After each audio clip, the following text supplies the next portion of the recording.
KTP Kejar Tayang Podcast bareng Dennis di sini, tapi ini spesial banget ini. Mungkin bisa cium tangan dulu nih sama si Om. Ini sama orang yang sangat berpengalaman dalam banyak hal. Sebelum kita buat podcast ini sempat sedikit ngobrol. Target hidupnya itu sebulan 150 juta minimal. Itu udah cukup menggambarkan orang apa yang saya wawancara gitu ya. Mesti itu nggak boleh dibuka tuh, itu rahasia tuh. Rahasia. Itu gue udah simpen banyak lah, udah lama banget tuh gue simpen. Oh, udah simpen, gak apa-apa. Supaya bisa tahu nih orang pada saat mendengar itu jadi situasinya. Tapi gue lu oke ya? Ya nggak apa-apa, cuek om. Ya paling Dennisnya nggak gue lu. Ya tapi Dennis bisa ngasih unjuk nih ke semua pemilik KTP bahwa yang diwawancara ini bukan orang sembarang, gitu. Ya kan, jadi orang yang sebenarnya ada wujud lah gitu. Nggak ada wujud, soket dong. Nah, sekarang kita mau bahas sesuatu hal yang gini ya. Sebelum masuk ke pertanyaan ke Om, saya akan coba kasih pemaparan di awal untuk semua pemilik KTP. Waktu mungkin kita dekat pada saat acara aksi kasih atau baksos ya Om ya. Pada kerja bareng lah untuk mengenai masalah baksos lah. Nah terus nih saya mulai merhatiin Om sama anak tuh kayaknya deket banget gitu. Dan maksudnya nggak ada sungkan, bercanda. Nah, sampai akhirnya terbersit, wah ini kayaknya bagus nih kalau Om kasih tips ke semua pemilik KTP untuk bisa jadi papi yang asik untuk seorang anak atau untuk beberapa anak, karena Om ada 4 anak gitu ya. Nah, jadi pengen tahu nih sebenarnya tipsnya tuh gimana sih? Karena kalau kalian melihat seorang namanya Om Mas Agung ini, lu semua pasti akan berpikir, gua nanti mau jadi papa seperti ini sih. Masa sih? Aduh, itu di benak saya loh. Hebat. Itu bener loh. Itu di benak saya gitu. Wah, gua jadi papa harus kayak gini nih. Sama anak seperti sama temen. Nah, mungkin mulai masuk pertanyaan. Apa sih yang membuat Om mengambil satu sikap kepada seorang anak atau kepada beberapa anak? Om punya 4 anak ya. Punya sikap tuh yang kayaknya nggak kaku-kaku lah. Ya bercanda lah. Ngobrol lah. Gitu. Apa sih? Apa Om dididik begitu juga sama orang tua atau gimana sih? Podcast ini juga santai kan ya? Santai banget dong. Ya itu, terapin aja ke anak lu nanti kalau ada gitu kan. Terapin aja ke orang tua. Ya gitu aja. Santai, natural gitu kan. Jadi ketemu anak ya ada saatnya kita kan jadi satu level. Saya rasa lebih banyak yang kita pada saat tertentu satu level lah ya. Karena kan kalau nggak level itu pada saat kita kasih perintah. Pada saat kita kasih pelajaran, karena kita jadi guru. Tapi ya hari-hari biasa pasti lebih banyak kita ya satu level. Kalau udah satu level kan ya teman, ya bisa jadi saudara juga bisa kan, kakak adik kan bisa juga. Tapi berarti Om memposisikan diri terkadang bisa jadi teman, terkadang punya otoritas orang tua, terkadang bisa jadi teman bercanda gitu juga. Harus dong ya. Karena biar gimana kan gue babe kan gitu kan. Iya. Pasti babe. Mesti ada posisi babe dong. Kalau enggak kita nggak dihormatin bisa kan. Kalau kita nggak memegang di posisi itu gitu. Oke. Nah, jadi anak pun sebenarnya juga dia mesti ngerti kapan dia berhadapan dengan dia punya sense ya.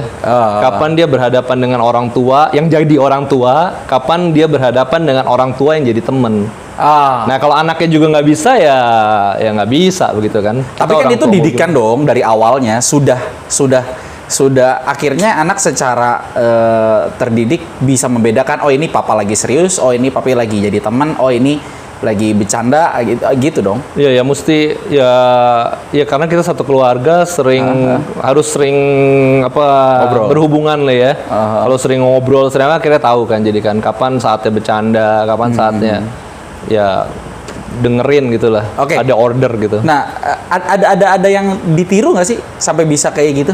Atau memang gua nggak ada ininya nih, nggak ada contoh atau istilahnya nggak ada panutan. Pokoknya gue jadi gue aja. Memang dari dulu gue gini gitu nggak sih? Iya ya kayaknya. Tapi kalau sama bokap, Om sama papa sendiri, papa agak streng nggak? Atau kayak gini? Papa streng, cuma kan kita ya itu karena orangnya udah begini kali ya. Jadi waktu ketemu papa pun ya akhirnya kita coba berusaha santai. Makanya tadi saya bilang, waktu saya menjadikan suasana santai, si anak bisa nggak gitu kan? Tapi waktu saya sama orang tua, waktu saya ajak orang tua santai bisa nggak gitu loh? Kalau dia nggak bisa juga nggak ketemu. Iya. Kalau anaknya juga tadi terlalu diem, nggak mau diajak bercanda, dia lagi apa namanya itu, Mudi. iya susah kan jadi kan tetap kan. Hal begitu saat-saat itu kita nggak bisa. Tapi kalau sama papa mungkin juga nggak terlalu bisa sampai bercanda lah begitu. Tapi kalau sama mama masih bisa. Nah, sekarang berarti kalau Om melihat diri Om sendiri nih, sekarang Om sudah punya anak 4 dan udah punya mantu gitu ya. Kalau Om melihat Om ini sebenarnya cetakannya lebih ke papa atau ke mama? Om bisa jadi yang gaul gini. Nah. Mama kayaknya. Oh, mama gini nih? Iya. Oh. Gue juga baru tahu sesudah dia tua. Oh gitu. Kenapa? Ternyata mama itu, wah, kalau ketemu orang ya, mungkin dia kalau ini langsung bisa cepet deket gitu kan. Oh. Ketemu orang langsung deket gitu. Sehingga pas ngeliat, oh ini gue dari sini cetakan. Kayaknya ya, tapi baru ya mama tua lah baru kita, oh iya gue jangan-jangan nyetak dari sini nih kayaknya. Oke. Tapi kalau lalu sih enggak lah ya, memang ya karena kita lihat kan mama sama papa ya, tetap ada gap lah sebenarnya. Tapi kalau lebih dekat ke mama ke papa? Saya mama lebih dekat Lebih dekat karena dari kecil ya. Kalau papa kan kerja kan, jadi di luar kota juga, jadi nggak terlalu dekat kan. Nggak terlalu dekat. Nah, sekarang balik ke mengenai masalah tadi. Berarti secara nggak langsung ini lebih ke arah turunan mama ya, Popo ya. Bisa lah. Bukannya di-create sedemikian sampai akhirnya jadi begini gitu. Iya. Nah, sekarang kalau misalnya Om melihat dari kalau misalnya Om boleh koreksi nih dari pendidikan yang Om lakukan kepada anak gitu ya. Kalau yang bisa mau dikoreksi, hal apa Om yang Om bisa benahin? Koreksi anak maksudnya. Nggak, koreksi diri. Untuk kayaknya kalau Dennis sih ngeliat dari kacamata luar nih udah oke. Kayaknya maksudnya sampai aja dia ngomong gini, wah gue mesti jadi orang tua yang kayak gini nih. Tapi kalau misalnya mau dikoreksi, yang kira-kira Om tahu, gue harus benahin ini sih Den gitu. Kalau dari saya ya, saya sebenarnya hal ini ditegur sama Pak Tong. Oh, oke. Jadi Pak Tong bilang itu ya, si Mas Agung ini kurang pressure sama anak. Kurang. Iya, Pak Tong memang cuma ngomongnya kurang pressure sama anak ya. Tapi saya berasa justru oke lah, itu satu side setuju ya kurang pressure ya. Karena kenapa? Anak-anak ini relnya itu nggak saya buatin lah. Maksudnya? Jadi kalau kita sudah bikin rel, kita nge-pressure kan udah ada rel kan. Oh, oke. Tapi kalau saya lebih suka bebas lah begitu ya. Jadi misalkan mau pacaran ya, lu mau pilih yang mana, ya lu sadar sendiri gitu kan. Lu mau sekolah jurusan apa, ya lu pilih sendiri gitu. Jadi nggak sampai ada pressure untuk begini untuk begitu, nggak ada. Karena relnya saya nggak buat. Nah itu saya pikir kelemahan saya tuh.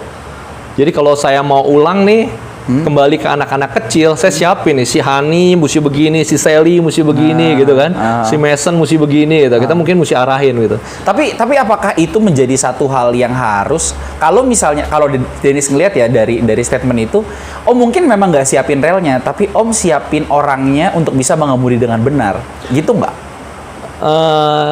Kalau relnya disiapin pengemudinya ngaco, ya tetap ini dong. Saya nggak berani ngomong, tapi yang pasti kan begini.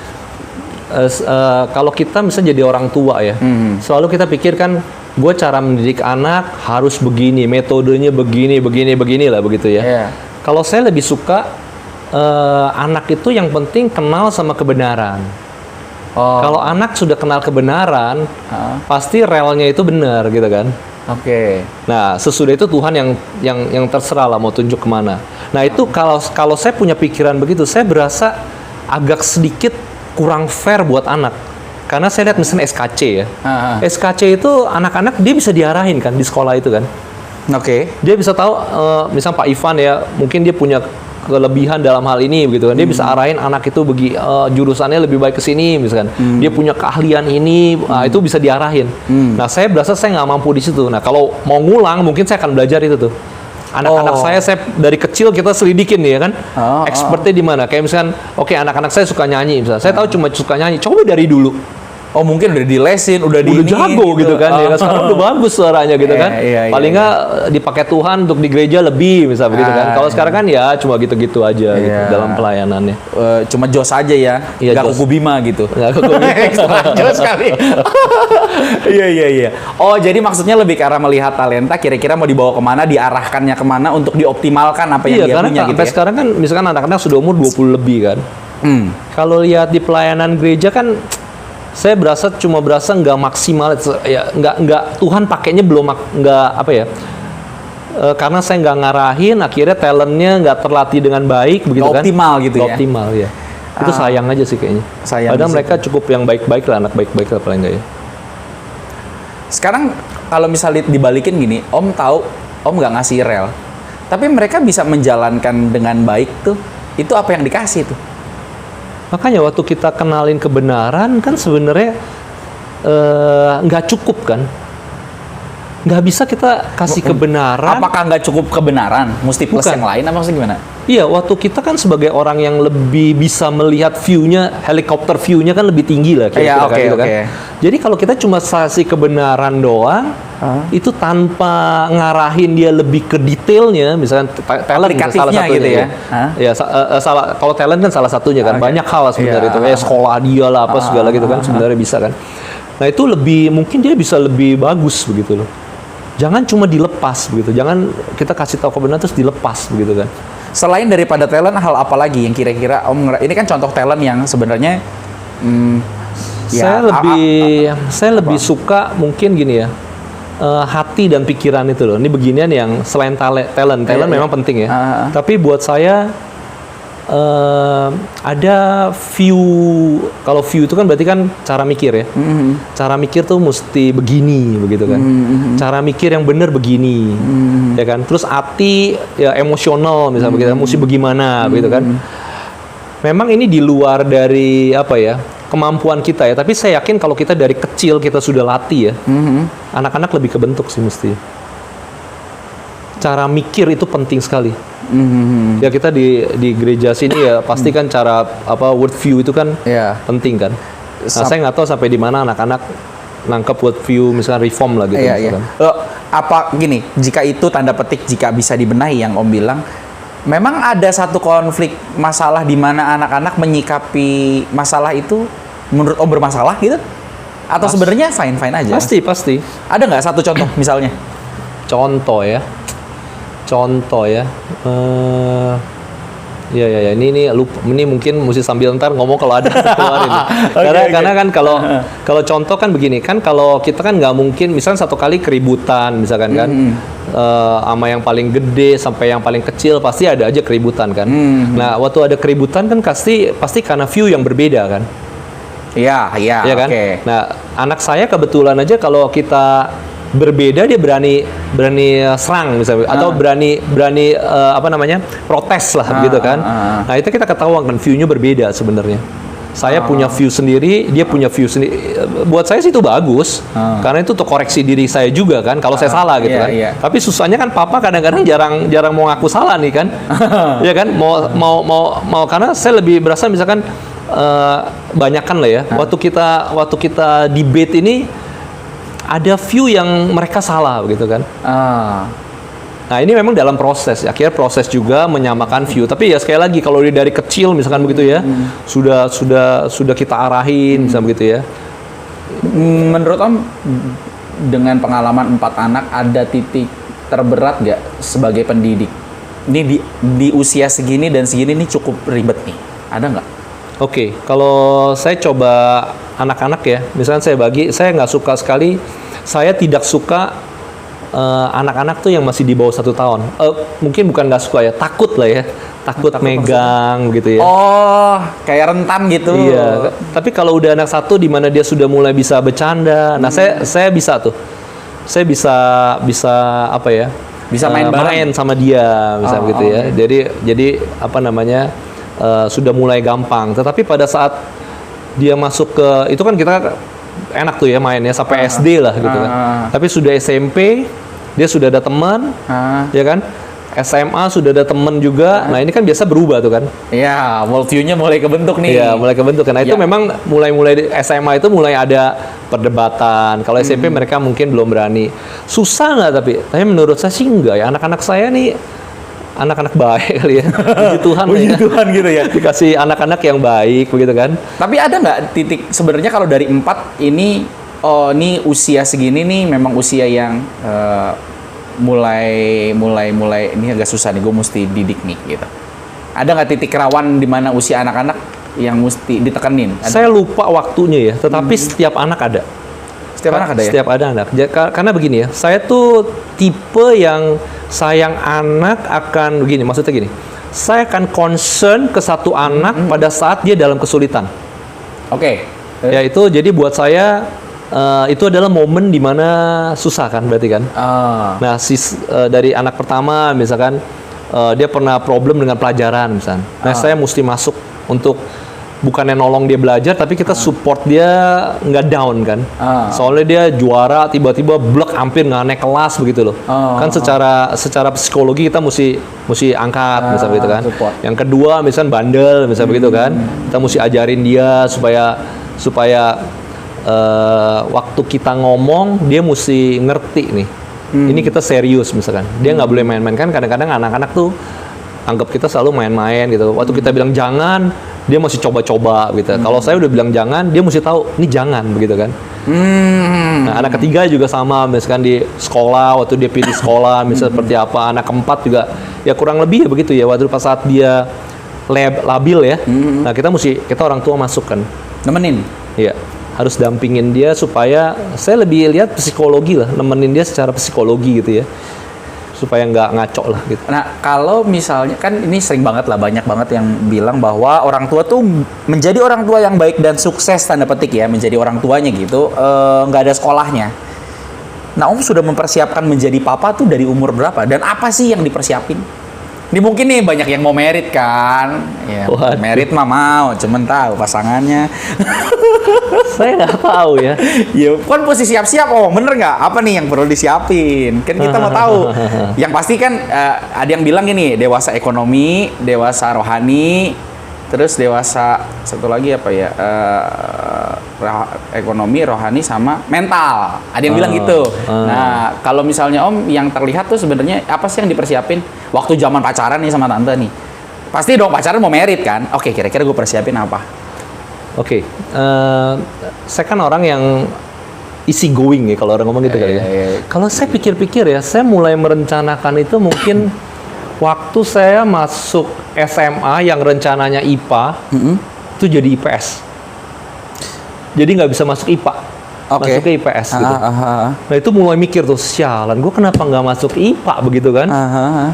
Ada apa nih gitu kan? Kita selalu pikir kan, rencananya apa nih? Tuhan rencana buat kita apa gitu ya kira-kira kan? Nah, Tunggu. Tapi Om dari SMA udah rohani ya? Atau belum nih? Anggap diri rohani lah. Oke. Enggak, soalnya tadi kamu bilang gini, Tuhan mau ada rencana apa? Itu kalau orang gak rohani nggak bisa mikir gitu. Oh gitu ya? Iyalah. Bukan semua mesti begitu ya? Iya harusnya. Tapi kalau orang gak rohani kan, ya mungkin ada masa-masa pembuangan ke Israel. Rohani nggak ya? Ya memang dari kecil mestinya udah orang Kristen gitu kan, terus ke gereja. Ya itu nggak tahu istilah rohani itu tepat apa enggak ya. Tapi yang pasti ada hubungan sama Tuhan lah udah. Oke. Terus lanjut pas. Jadi SMA itu menurut saya ada beberapa hal kritis yang saya harus menjadi jalan hidup saya sampai sekarang tuh. Salah satunya adalah saya harus kuliah 2. Manajemen dan accounting misalnya itu, karena saya harus isi waktu, itu cara-cara pikir ya. Terus saya harus pilih agama misalkan. Nah waktu SMA itu karena saya SD itu pernah dapat pelajaran Buddha misalnya gitu ya. Terus hidup di keluarga Kristen gitu kan. Mama papa nggak Kristen ya, tapi koko semua Kristen. Terus SMA itu saya pikir waktu saya dengar tentang Islam, saya berasa agama yang paling humanis lah ya. Tuhan orang Islam itu menurut saya betul-betul sangat mengerti manusia yang diciptakan dia gitu. Sangat kalau ada kesulitan dia bisa maklumin apa segala gitu lah. Sempat baca buku-buku Islam, sempat baca Al-Quran gitu ya. Tapi akhirnya ya kembali lagi ke Kristen. Terus kemudian pacaran juga mulai SMA gitu kan. Oh. Jadi banyak hal yang dimulai di SMA sih memang. Dan memang buat saya SMA waktu yang paling enak sih ya. SMA ya? Nggak tahu ya, semua ya. Saya berasa SMA itu yang paling wah lah. SMA kelas berapa pacaran tuh? Saya SMA pacaran sebenarnya sesudah SMA. Oh. Ini jadi nggak boleh buka-bukaan begini kan nih kayaknya.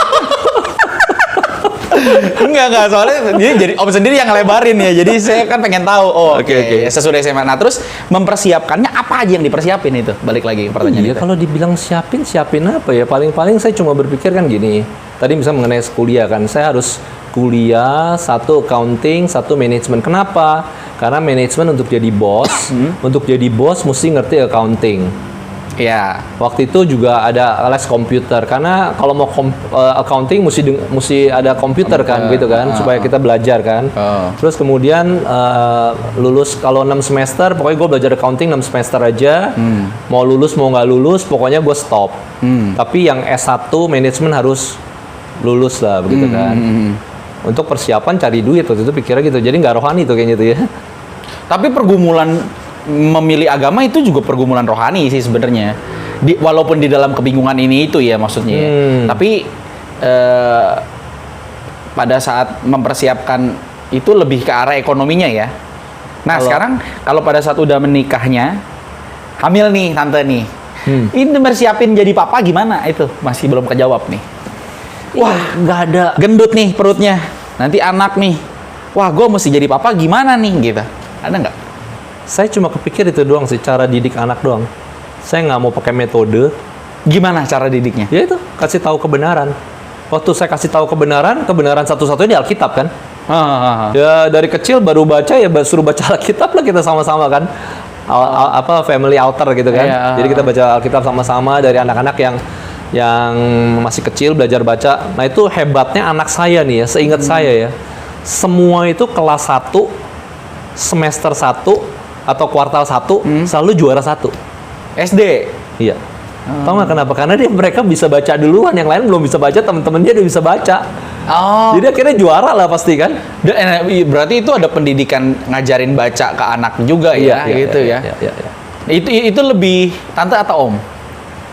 Dua-dua lah. Dua-dua ya. Nggak boleh salah satu lah. Oke. Ntar si tante marah kalau Bersama dong, gitu bersama ya. dong. Oke. Nah, sekarang Dennis mau coba bertanya menurut perspektif Om terhadap antitesis itu semua. Apa yang membuat kira-kira nih menurut Om gimana? Om kan pasti banyak teman-teman papa-papa juga. Apa yang membuat Om menurut Om apa yang membuat seorang anak itu bisa nggak akrab sama papanya? Kaku banget gitu misalnya. Iya dong, misalnya gitu. Itu kaku banget. Nggak kayak temen, nggak kayak itu cenderung apa ya? Ya gimana menurut Om dah? ini kayaknya ini nih apa nih curhat ya. Enggak, karena gue ya maksudnya cukup lumayan banyak lah. Tapi saya berasa ya. Apa kira-kira kesalahannya di mana? Makanya si orang tua dulu kan, kita selalu mulai kan harus diri sendiri kan. Iya. Harus mulai dari sayanya, Betul. begitu kan. Sayanya ini maunya apa? Kalau dia memang build-nya harus ordonya clear misalkan begitu kan, ordonya jelas orang tua anak. Ya go ahead lah. Saya juga bilang mungkin itu baik juga ya. Tuhan juga ada ordo begitu kan. Semua juga ada ordo pasti kan. Tahu, tapi itu terlalu transenden, gak imanen gitu.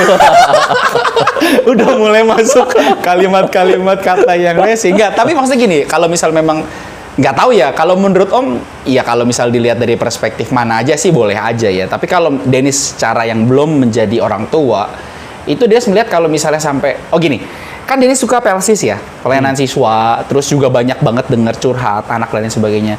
Sangat menderita jika ada seorang anak yang sebenarnya orang tua itu kan adalah tempat wadah di mana dia berlindung. Tapi anak yang harusnya berlindung sama orang tua, itu anak paling takut sama orang tua. Buat saya itu gagal. Takut ya, takut sama orang tua ya. Takut. Oh. Takut. Oke, makanya Sekarang gimana tuh? Menurut analisa Om kenapa bisa gitu? saya nggak berani bilang itu sesuatu yang salah atau enggak ya. Ya aman lah. Ya aman kan ya. pasti kan Karena saya yang menciptakan lah tadi kan. Tadi saya orang yang natural ya pasti ciptanya begitu. Jadi keadaannya seperti itu gitu loh. Tetapi kalau orang yang sudah punya ordo pasti ordonya harus jelas. Kehormatan itu penting. Tapi kan kedudukan Om itu juga penting. ada ordo. Iya pada momen-momen tertentu kan. Iya. Nggak all the time maksudnya. Tapi kan ada orang yang memang gua papa loh. Lo mesti ikutin gua. Iya dong. Nggak boleh nggak? Iya betul. Nah itu benar apa nggak? Menurut saya segala sesuatu bisa benar kalau dilakukannya dengan ya itu yang benar juga gitu kan. Karena menurut saya ya kita kalau orang Kristen kan kita juga jelas lah ada ordo loh ya. Nggak mungkin kan apa kita nggak percaya satu ordo gitu. Cuma dia waktu aplikasi ordonya seperti apa aja. Ya. Ya kan. Nah kalau saya sama anak ya momen-momen deket sama anak itu penting buat saya gitu aja. Jadi di mana anak bisa curhat sama kita ya bagus. Cuma anak saya juga nggak tahu bisa curhat sama saya apa enggak kan biasanya kan udah nggak cocok dunianya udah nggak cocok. Jauh ya, jauh. Iyalah. Frekuensinya udah jauh. Cara pacaran tadi beda kan udah kan. Iya. Dunia sekarang sama dunia saya kan. Iya. Nggak sama misalkan. Tapi berarti Om memilih untuk menyatakan bahwa ya itu sah-sah aja, ya boleh-boleh aja gitu Iya, ya. setiap orang punya Caranya sendiri. cara masing-masing, betul. Tapi kalau misalnya sampai seorang anak bisa berteriak begitu gimana Om? Gitu loh. Karena kan kesuksesan orang tua itu adalah pada saat ini nih, Dennis pernah dengar gini. Kalau kamu ingin tahu orang tuamu sukses atau kagak, tanya anak tersebut mau menikah seperti siapa. Kalau sampai dibilang gini, gua nggak mau nikah sama seperti papa gua, wah itu gagal. Tapi kalau gini, gua mau nikah sama yang kayak papa gua, itu sukses. Takarannya itu. Ada yang bilang juga ya, Hah? kalau lu udah punya pikiran gitu nanti pasangannya susah dicari karena nggak ada orang yang mirip sama bapaknya. Iya, tahu. Tapi kan bukan mencari papanya di pihak lain, Dennis setuju. Tapi maksudnya seenggak-enggaknya, ini kan lagi ingin mencari standar sukses orang tuanya.